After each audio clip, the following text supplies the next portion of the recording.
गाय को राष्ट्रीय पशु बनाने की बात मुस्लिम कर रहे हैं, भारत रत्न देने की गाय को बात चल रही है। उन्होंने धर्म को वास्तव में धंधा बना रखा है, धर्म को गाय को धंधे बनाकर काम कर रहे हैं। सनातन का अपमान है। मतलब सनातन की सरकार कही जाती है भारतीय जनता पार्टी, उनका मानना यह है कि चोरी करते रहो राम के चंदे की, हमें कुछ नहीं हो सकता। इसका मतलब क्या है कि आप मान के चले तो वो भगवान से भी नहीं डरते, वो भगवान के अस्तित्व को नहीं मानते। तो मुझे बताओ, अगर कोई बंदा ये भगवान को अस्तित्व मानेगा और ये मानेगा भगवान अगर हम गलत करेंगे हमारे पापों को सजा हमें देगा, और ऐसा मानने वाला होगा तो चोरी राम मंदिर में कर ही नहीं सकता। और ये साधु संत और जो बाकी ट्रस्ट के लोग हैं, जो साधु संत नहीं है वो लोग भी, बाकी और लोग जो भी चोरी चकारी कर रहे हैं, गबन कर रहे हैं इतने बड़े पैमाने पर, और 5-6 साल से लगातार चल रहा है, और इतने बड़ा बोलिए उसका 200 करोड़ तक पहुंच चुका है। मुझे उम्मीद है कि सर 1000 करोड़ तक ना पहुंच जाए। तो ऐसी स्थिति में कह सकता हूं कि जो राम मंदिर की देखभाल कर रहे हैं ट्रस्ट के लोग हैं और जो बाकी और लोग हैं, उनका खुद का मानना ये है कि भगवान का अस्तित्व नहीं है। राम एक इंसान हो सकते हैं, राजा हो सकते हैं, लेकिन हमारा कोई अहित नहीं कर सकते। अगर अहित कर सकते हो, ये उनकी विचारधारा होती तो वो अपना अहित थोड़ी करवाते राम की चोरी करके। चंदा चोरी का जो केस है, ये चंदा गबन का चोरी का क्या केस है, ये बड़ा खतरनाक केस है। देखो राम मंदिर का ऐसा आंदोलन था जो इस देश को और पूरी दुनिया को प्रभावित किया इस आंदोलन ने, और सैकड़ों साल से ये संघर्ष चल रहा था हिंदू मुस्लिमों के बीच में। बाद में खैर जो भी राशि राम मंदिर बन गया जजमेंट के बाद में, तो उसके बाद में उसी मंदिर से चोरी करना, और पहले खबर है 2-3 करोड़ रुपए के आसपास थी, अब 200 करोड़ तक खबर पहुंच गई है। और उसमें शायद वो शामिल नहीं है जिसमें 12 से 25 के आसपास सिला जो बताई जाती है, जिसमें चांदी की, हीरो की, जवाहर की सिला है, वो भी अभी तक अलग है, उनके बारे में तो कुछ कहा नहीं जा रहा। वो उसके अलावा 200 करोड़ रुपए गबन बताया था। मुझे लगता है कि शायद 1000 करोड़ गबन करीब ना हो ये। तो देखिए, आप ये समझने की पहले कोशिश करें। मैं देश से पूरे से कहना भी चाहता हूं कि जिसके लिए मंदिर के लिए इतनी सारे संघर्ष रहा, जितना बवाल मचा, दुनिया भर की चीजें चली इसमें, उसमें जो लोग इस वक्त जो है, जो ट्रस्ट बना हुआ है, जो ट्रस्ट उस मंदिर की देखभाल कर रहा, देख रहा है, सारा काम मैनेजमेंट का उसी का है। अब वो शांत बैठा हुआ है, उसने उसके जो वो है चंपत राय, जो जनरल सेक्रेटरी है उस ट्रस्ट के, उनका भी मुझे संदेह के दायरे में नजर आते हैं। और इसीलिए एक संदेह दायरे में बता रहा हूं क्योंकि मैं देख रहा हूं कि वो बीमार पड़ गए बीच में। उनसे जब पूछा गया कि भाई इसमें ऐसे ऐसे खबर है कि 2-3 करोड़ रुपए के इसमें गबन हुआ है, चोरी हुई है, तो आपका क्या कहना है? तो उनका कहना यह था कि अभी तक हमने जांच कर ली है, कोई हमें ऐसा कोई चीज नहीं मिली है और सब चीज ठीक चल रहा है। ये खबर उन्होंने जब अखिलेश यादव जी ने जब अपने कमेंट किया कि वहां पर चोरी चल रही है चंदे की, उसके बाद जब वीडियो में किसी ने पूछा, उस वक्त उनकी ये वीडियो मैंने देखा हुआ है। लेकिन अब स्थिति क्या है? अब तो सही मान रहे हैं कि चोरी हुई है, गबन हुआ है, और अब बस देखना ये है कि कितना बड़ा गबन चोरी हुई है। चोरी गबन तो कन्फर्म है, चोरी तो हुई है सर, पैसे मिल रहे हैं, गोबर में, वो भी गोबर में दबे हुए बताइए। देखो आप देखो ना कि जो गोबर की बात कर ली तो ऐसा भी सुनने में आया है गोबर किसका है, गाय का गोबर है, तो गाय भी इसमें इन्वॉल्व है। मतलब ये बीजेपी वाले कर क्या रहे हैं? राम मंदिर बनाने के लिए इतना सारा ड्रामा इन्होंने किया, सब कुछ किया, और गाय को लेके भी चल रहे हैं। आप लोग तो कह भी रहे हैं कि गाय को राष्ट्रीय पशु बनाने की बात मुस्लिम कर रहे हैं, या आप तो मैंने सुना एक नई चीज निकल कर आ गई है, भारत रत्न देने की गाय को बात चल रही है, तो वो चलो अलग रखते हैं फिलहाल, लेकिन ये मुद्दा भी है इसमें। वहां से चोरी राम मंदिर से करके छुपा कर आ रहे हैं, गाय के गोबर में वहां पर छुपा रहे जिससे कोई जान ही ना पाए। तो देखिए, इन्होंने धर्म को वास्तव में धंधा बना रखा है, धर्म को, गाय को धंधे बनाकर काम कर रहे हैं, चोरी कर रहे हैं, वो भी गोबर के नीचे छुपा रहे हैं, और वो भी गाय के गोबर के नीचे। राम मंदिर में थोड़ा सा देखिए, राम मंदिर में भी चोरी कर रहे हैं, देखो इससे क्या क्या सिद्ध होता है? सिद्ध होता है कि ये जो लंबे समय से जो आंदोलन कर रहे थे, वो आंदोलन राम मंदिर का जो आंदोलन कर रहे थे लोग, भारतीय जनता पार्टी, आरएसएस के लोग, इनका राम से मतलब नहीं है, इनका भगवान राम से कोई मतलब नहीं। इनका मतलब ये है कि हमें वहां से कैसे भी करके सरकार बनानी है। पार्टी, आपको पता होगा कि पहले से 2 सीटें थी, जब से राम मंदिर का आंदोलन शुरू हुआ 1982-84 के बाद में, रथ यात्रा निकल रही थी, अडवाणी रथ यात्रा निकल, उसके बाद ही बीजेपी कहां से पहुंच गई। तो ये राम का जो ये काम कर रहे हैं राम मंदिर का, ये सिर्फ भारतीय जनता पार्टी को एक पॉलिटिकल पार्टी के रूप में स्थापित करने के लिए आंदोलन था, इससे ज्यादा कुछ भी नहीं था। इसीलिए इस बात को कह सकते हैं कि भारतीय जनता पार्टी की सरकार जो है उसने ट्रस्ट बनाया है, और ट्रस्ट बना करके उसने इसमें नॉमिनेट कर रखा, वही लोग चोरी करवाने की कोशिश कर रहे हैं। नाम की लूट चल रही है ना सर, जैसे लूट आप इसको ऐसे कह सकते हैं, राम नाम की लूट है, लूट सकत लूट वाली जो आपने जो कहावत सुनते, वो उसी तरह की बात है। और देखिए, जो लोग जिस बात के लगाए गए कि ये पूरा मैनेजमेंट करेंगे, नोटों की गिनती ठीक तरीके से करेंगे, एसबीआई भी इसमें शामिल है, स्टेट बैंक ऑफ इंडिया शामिल इसीलिए है। तो भारत सरकार ने इसको ट्रस्ट बनाया सुप्रीम कोर्ट के ऑर्डर की वजह से। राम मंदिर के आंदोलन सुप्रीम कोर्ट का जजमेंट आया, उसमें सुप्रीम कोर्ट ने भारत सरकार से कहा आप ट्रस्ट बना करके राम मंदिर की स्थापना करवाइए। ट्रस्ट बना, भारत सरकार ने ट्रस्ट बनाया। मोदी जी ने खुद ट्रस्ट की घोषणा लोकसभा में करी 2020 में। उसका ट्रस्ट बना, 15 मेंबर है। 15 मेंबर में से कुछ मेंबर जो है, चर्चा भी करता हूं मैं, बहुत इंपॉर्टेंट है। कुछ तो उसमें बाबा टाइप के लोग हैं। जो महेंद्र गोपाल वो तो उसके प्रेसिडेंट बने हुए हैं, बाकी जो है ये चंपत राय इसके जनरल सेक्रेटरी बने हुए हैं, लेकिन बाकी और बहुत सारे लोग हैं, उनकी भी जानकारी बहुत जरूरी है, क्योंकि मैं इस बताने की कोशिश ये कर रहा हूँ कि लोग कैसे जुड़े हुए हैं। ट्रस्ट में जब ऐसे लोग जुड़े रहेंगे तो निश्चित रूप से कुछ गड़बड़ होता लगेगा। ज्ञानेश कुमार भी तो जुड़े हुए हैं। इसीलिए मैं बताने की कोशिश, ज्ञानेश कुमार जी भी इसमें जुड़े हुए हैं। अब ज्ञानेश कुमार कौन है, आपके दर्शक अच्छी तरह से जानते हैं ज्ञानेश कुमार कौन है। ज्ञानेश कुमार भाई हैं जो चीफ इलेक्शन कमिश्नर है, जिनकी देख रेख में ऐसे चल रही है और जिनकी वजह से राज्यों के अंदर वोट कट रहे हैं और सरकारें वहां पे हार रही गंभीर है। आरोप लग रहे हैं सर ज्ञानेश कुमार पर। तो अब देखो, अब जब हम देखेंगे ज्ञानेश कुमार का पिछली हिस्ट्री देखें आप, तो 370 को हटवाने में उनका रोल आया है। ज्ञानेश कुमार इस ट्रस्ट में भी मेंबर आज भी दिखा रहा है वेबसाइट पर, आज भी मेंबर है। आज के समय में वो चीफ इलेक्शन कमिश्नर भी है और ट्रस्ट की वेबसाइट से हमें पता चलता है कि शायद वो आज ही मेंबर है। अगर आज मेंबर नहीं होती तो नाम हट चुका होता। तो ज्ञानेश कुमार की रेस्पॉन्सिबिलिटी बनती है चीफ इलेक्शन कमिश्नर इस मामले में, कौन सी चंदा चोरी के मामले में। आखिर आंख बंद करे क्यों बैठे रहे। आप देखो ना, मैं ये भी देख रहा हूँ कि वहां का डीएम जो है वो भी वहां का मेंबर है इसका, तो डीएम वहां का मेंबर है और ज्ञानेश कुमार जैसे चीफ कमिश्नर मेंबर है, जो साथ बताती है हमें। इसके अलावा आप देखिए निवेद मिश्रा जो है, जो मोदी जी के बिल्कुल नजदीक है, वो भी मेंबर है। तो आईएएस अधिकारी, 4 आईएएस अधिकारी इसमें मेंबर है। अगर मैं ट्रस्ट को अगर आप देखें, ट्रस्ट में सबसे पहले क्या आता है, मोदी जी का फोटो। तो मोदी जी ने ट्रस्ट का गठन किया है, भारत सरकार ने गठन किया, ट्रस्ट का बनाया उन्हीं ने। तो देखो मेरे हिसाब से इसमें भारत सरकार की रेस्पॉन्सिबिलिटी है, मोदी जी की रेस्पॉन्सिबिलिटी है कि आखिर मोदी जी ने ऐसे लोगों को क्यों नॉमिनेट करवाया मेंबर के रूप में ट्रस्ट का, जो कि चोरी होते हुए देखते रहे, आंख बंद कर ली, इन्होंने कुछ भी नहीं किया। तो डायरेक्ट रूप से इसकी आंच मेरे हिसाब से तो भारत सरकार तक जाती है, मोदी तक भी जाती है, क्योंकि ट्रस्ट का गठन उन्होंने कर रखा है। सबसे पहले फोटो नहीं आ रहा है।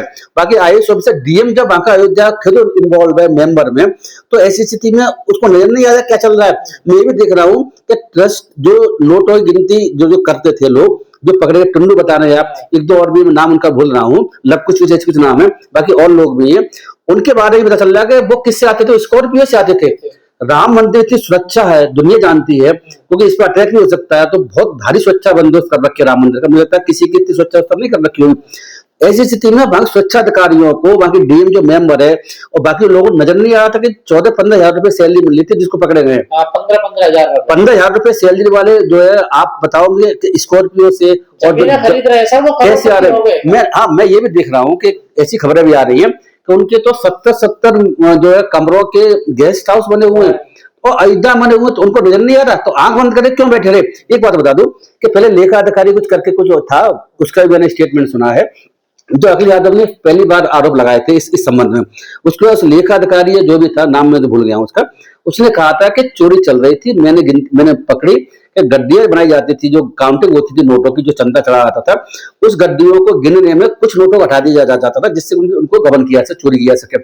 इसका उन्होंने विरोध किया और इसको चंपत राय जो जनरल सेक्रेटरी मोदी जी के बड़े नजदीक है, उनसे उन्होंने कहा भी है। उसका स्टेटमेंट आप देख लीजिए, नेट पे अवेलेबल है। तो उसके बाद क्या होता है कि ऐसा कुछ भी नहीं हो रहा और आप जो है इसमें कुछ नहीं, आप जो है कहीं घूम आइए। उसके बाद चंपत राय ने उसको हटा दिया, ये 2-1.5 साल पहले की बात है, हटा दिया। हटाने के बाद में उसको काम से मतलब उस नौकरी निकाल दिया। तो देखिए इसका मतलब चंपत राय को पहले से पता था कि इसमें गड़बड़ चल रहा। पहले एक बंदा कह चुका है आपसे कि आप जो है इसमें गड़बड़ हो रहा है। आप देखिए चंपत राय का उसको नौकरी निकालना ये मैसेज देता है, क्या मुझे लगता है चंपत राय इसमें इन्वॉल्व है। और मैं ये भी देखो एसआईटी चंपत राय से इसमें पूछताछ करी है और चंपत राय की जो भूमिका है, अभी भी आप एक हफ्ते पहले अगर देखेंगे तो वो कह रहे हैं कि अभी तक कोई हमें सूचना नहीं मिली है कि घोटाला चल रहा है या चोरी चल रही है।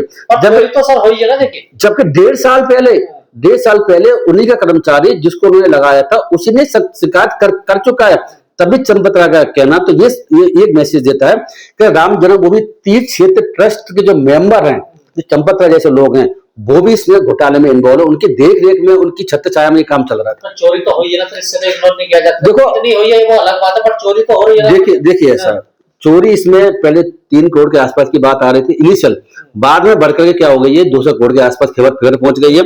अब इसमें तो 1250 के आसपास जो सलाहें सोने चांदी की जेवरात तो वो भी बताए जाते हैं गायब है। एक बात बता दूं मैं आपको कि जिसकी मैंने भी चर्चा आपसे आपके चैनल पर करी कि एक ने कहा था कि चोरी पहले चल 1.5 साल पहले उन्होंने चंपत राय शिकायत करी, उसने एक बात और कही थी कि नोटों की तो काउंटिंग होती थी, जो ज्वेलरी और चढ़ावा आता था सोने चांदी हीरा को, उसकी काउंटिंग नहीं होती थी, कोई रजिस्टर नहीं था, कोई हिसाब रखा नहीं जाता था।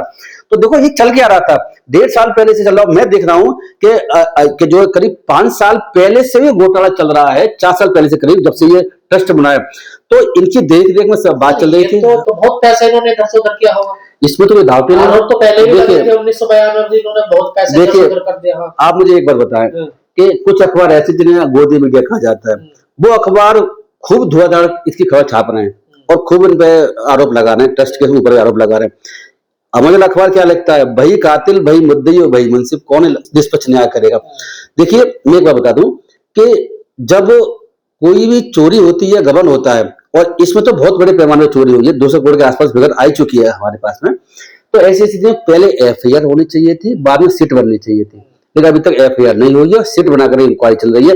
तो इससे एक मैसेज ये भी जा रहा है कि हो सकता है कि मामले रफा दफा करने के लिए, और मामले रफा दफा 2-4 लोगों पर अपना डाल के आरोप इन लोगों ने खाली कर रखा है, बाकी किसी भी जो है जो चंपतराय जैसे लोग हैं मछलियों को बचा जाए, ऐसी पूरी कोशिश चल रही है। ऐसा हो सकता है। पूरे मामले को अखिलेश यादव ने उठाया, अखिलेश यादव भी कह रहे हैं जब एसआईटी बन गई थी साधु संतों से पूछताछ करेंगे एसआईटी, ये क्या? हम भारतीय जनता पार्टी का बहुत विरोध करते हैं, क्योंकि जो उनकी धार्मिक नीति है, जो धर्म व्यवस्था अगेंस्ट कास्ट समुदाय अगेंस्ट काम करती है, उसका विरोध हमसे करते हैं और करते भी रहेंगे। लेकिन अखिलेश यादव जी ने जो स्टेटमेंट इसमें दिया है वो तो वास्तव में चौंकाने वाला है। मैं तो कह रहा हूं कि भारतीय जनता पार्टी की जो धार्मिक नीति है, जो भारतीय जनता पार्टी धर्म के हिसाब से चलती है, उसको भी पीछे छोड़ दिया अखिलेश यादव ने। अब मुझे बताओ कि मैं इसकी बात आगे बढ़ाने से पहले कि जब इस तरह के पॉलिटिशियंस होंगे और उत्तर प्रदेश की बात करें, तो अगर कांग्रेस बीजेपी को वोट ना दे तो वोट कोई किसको दे, किसको? अखिलेश का हालत क्या मैं बताता हूँ। अखिलेश यादव जो है, मैं इसलिए कह रहा हूँ कि बीजेपी से आगे कैसे निकल गया धर्म के मामले, हिंदू धर्म की जो मामले में, वो इसी निकल गया। वो कह रहा है, अखिलेश यादव का कहना यह है कि इसमें संतों की जांच अगर एसआईटी यानी आईएएस आईपीएस ऑफिसर करते हो तो सनातन का अपमान है। मतलब सनातन की सरकार कही जाती है भारतीय जनता पार्टी, मतलब चोरों को पकड़ना सनातन की अपमान हो जाएगा सर। आप ये तो अखिलेश यादव से पूछे ना। ऐसे अखिलेश यादव के पीछे जो है कांग्रेस और लोग पड़े हुए हैं कि हम जाकर गठबंधन करके सरकार उत्तर प्रदेश में बनाने की कोशिश करेंगे। आप मुझे बताया कि अगर ये अखिलेश यादव बन के आगे तो क्या करेंगे? चोरी करवाएंगे, चोरी वो होगी तो संतों की जांच भी नहीं होगी। इससे अच्छा तो बीजेपी अच्छी है। मैं इसलिए इस बात को कह रहा हूं। देखिए ये देश को पूरा पता है। मैं उससे पहले एक बात बता दूं कि अखिलेश यादव ने पूरी बात कही क्या है। अखिलेश यादव ने यह कहा है कि संतों की जांच करना सनातन का अपमान है। आईएएस ऑफिसर जो एसआईटी गठन उत्तर प्रदेश सरकार ने करी है वो जो है गलत है। संतों की जांच नहीं करनी चाहिए। और उनके हिसाब से समाधान क्या है? अखिलेश यादव क्या समाधान ढूंढते हैं इसका? वो ढूंढते हैं भैया ऐसा करो कि राम मंदिर में अंधेरा कर दो, तो जो चुरा के संत ले गए या और भी चुरा के ले गया वो अपने आप वापस आ जाएगा, पैसे रख के नोट चला जाएगा और मामला खत्म हो जाएगा। कैमरे बंद कर दो, सीसीटीवी कैमरे बंद कर दो, लाइट बंद कर दो, सीसीटीवी कैमरे बंद कर दो और चुपचाप रख के चला जाएगा। कोई जान नहीं पाएगा संतों ने किसी ने गड़बड़ करी है। संतों भी मतलब कुछ उस पर आरोप लगेगा नहीं और भगवान माफ कर देंगे। तो देखो ये कौन सा संविधान चला रहे हैं अखिलेश यादव जी? कौन से कानून लगा रहे हैं? मैं समझ नहीं पा रहा हूँ कि आप ये बताओ कि देश में संतों पर कोई एक बार तो आरोप लगा है। आसाराम की क्या स्थिति है? रेप के आरोप में जेल में बंद है, हाई कोर्ट से तक से उसकी सजा बहाल रही है। इसी तरीके के ऐसे अनगिनत संत हैं जिन पर केस चल रहे हैं। कम से कम जांच करने के मामले में ये जो स्टेटमेंट दिया है अखिलेश यादव ने, ये तो भारतीय जनता पार्टी की जो हिंदू तुष्टीकरण की नीति अपनाई हुई है उससे भी आगे चला गया। क्या सर जब इस प्रकार के घोटाले घपले होते हैं तो आपको लगता है भक्तों को चंदा चढ़ाना चाहिए या भगवान को चंदा पैसा चाहिए? पहले आप समझ लीजिए कि जो धार्मिक लोग हैं, जो आस्तिक लोग हैं, चाहे किस धर्म को मानते हो, उनके सभी धर्मों को मानना ये है कि भगवान ने दुनिया बनाई है। भगवान लोगों को पैसे देते हैं, लोग भगवान को पैसे नहीं दे सकते। देखो ये जो चंदे का जो धंधा है, चंदा का जो काम करते हैं, मेरे हिसाब से पूरी तरीके से गलत है। ये मेरे अकॉर्डिंग तो भगवान का भी अपमान है। मैं इसको इससे कह सकता हूँ पैसे चढ़ाना है, जो भगवान को रिश्वत देना है, भगवान को पैसे चढ़ाना भगवान का अपमान भी है। आप जिनको भगवान मान रहे हैं आप उनसे भगवान मान क्यों रहे हैं कि ये तो भैया इन्होंने दुनिया बनाई है, यही दुनिया बनाया है, पूरी ब्रह्मांड इन्होंने बना रखा है और सभी का जो है जो भी धर्म है, कर्म है, वो इन्होंने लिख रखा, भाग ले रखा है। ऐसे हिंदू धर्म का मानना यही है। जब भाग्य भगवान राम ने लिखा हुआ है, दुनिया भगवान राम ने बनाई है, तो उनको चंदा देने की जरूरत कहां से आ गई? जो पैसे भगवान राम इंसानों को दे रहे हैं, भक्तों को दे रहे हैं, उस पैसे को दोबारा क्यों ले रहे हैं भाई? तो आपकी सोच ही गलत है। देखो मेरे हिसाब से चंदे का धंधा बिल्कुल बंद होना चाहिए। लोगों अब इस राम मंदिर के इस घटना के बाद में जो चोरी हुई है, इसके बाद तो सभी हिंदू धर्म के लोगों को, बाकी और धर्म के लोग पैसे चढ़ाते हैं तो मुझे जानकारी नहीं है धर्म क्या पोजिशन है, तो चढ़ाते भी हैं, तो उसी से चारा बंद कर देना चाहिए। क्योंकि उनका जो पैसा है, जो बेचारे जिस तरीके से गरीब लोग भी आ रहे हैं, अमीर लोग भी आ रहे हैं, चाहे कहां से पैसे लेकर के आ रहे हैं, वो एक आस्था के वशीभूत होकर के भाई कि हमारे साथ हम भगवान की सेवा अर्पण कर रहे हैं तो हमारे साथ अच्छा कुछ होगा, हमने गलत काम भी किया होगा तो शायद वो माफ हो जाएगा, ऐसी उनकी सोच हो सकती है। लेकिन उस पैसे को राम मंदिर के अंदर जो देखभाल करने मैनेज करने वाला ट्रस्ट है या ट्रस्ट के पदाधिकारी है या उसके अलावा जो उनके एम्प्लॉई हैं वही चोरी करा रहे हैं। तो आप मुझे एक बार बता दीजिएगा अंदर, मैं आपसे पूछना चाहता हूँ और देशवासी पूछना चाहता हूँ कि जब राम मंदिर के अंदर जो लोगों की भूमिका है राम मंदिर को चलाने की, मैनेजमेंट करने की, और वो लोग अपॉइंट कर रहे हैं कुछ लोगों को, वो चोरी कर रहे हैं या उनकी ट्रस्ट के लोगों की भूमिका अगर इसमें चोरी करने में है, तो मुझे ये बताया कि उनको तो कोई डर ही नहीं है। इसका मतलब क्या है? उनका मानना ये है कि चोरी करते रहो राम के चंदे की, हमें कुछ नहीं हो सकता। इसका मतलब क्या है कि आप मान के चले तो वो भगवान से भी नहीं डरते, वो भगवान के अस्तित्व को नहीं मानते। तो मुझे बताओ, अगर कोई बंदा ये भगवान को अस्तित्व मानेगा और ये मानेगा भगवान अगर हम गलत करेंगे हमारे पापों का सजा हमें देगा, और ऐसा मानने वाला होगा तो चोरी राम मंदिर में कर ही नहीं सकता। और ये साधु संत और जो बाकी ट्रस्ट के लोग हैं जो साधु संत नहीं है वो लोग भी, बाकी और लोग जो भी चोरी चकारी कर रहे हैं, गबन कर रहे हैं इतने बड़े पैमाने पर, और 5-6 साल से लगातार चल रहा है, और इतने बड़ा बोलिए में उसका 200 करोड़ तक पहुंच चुका है। मुझे उम्मीद है कि सर 1000 करोड़ तक ना पहुंच जाए। तो ऐसी स्थिति में कह सकता हूं कि जो राम मंदिर की देखभाल कर रहे हैं ट्रस्ट के लोग हैं और जो बाकी और लोग हैं, उनका खुद का मानना ये है कि भगवान का अस्तित्व नहीं है। राम एक इंसान हो सकते हैं, राजा हो सकते हैं, लेकिन हमारा कोई अहित नहीं कर सकते। अगर अहित कर सकते हो, ये उनकी विचारधारा होती तो वो अपना अहित थोड़ी करवाते राम की चोरी करके। सिंपल सी मतलब है। तो अब इस लॉजिक से ही समझें तो ये समझ लीजिए कि जो अंदर बैठे हुए हैं वो आपके साथ धोखा कर रहे हैं। चढ़ावा बिल्कुल बंद कर देना चाहिए। मुझे लगता है कि चढ़ावा पूरे देश में किसी मंदिर में या किसी और धार्मिक संस्थान में, किसी और धर्म का भी हो सकता है, ऐसा चल रहा है तो उसे मुझे लगता है बैन करने की जरूरत है। मंदिर बंद हो जाएंगे हो जाने तो भगवान, तो मुझे बताओ कि मंदिर क्या पैसे के लिए चलते हैं सिर्फ?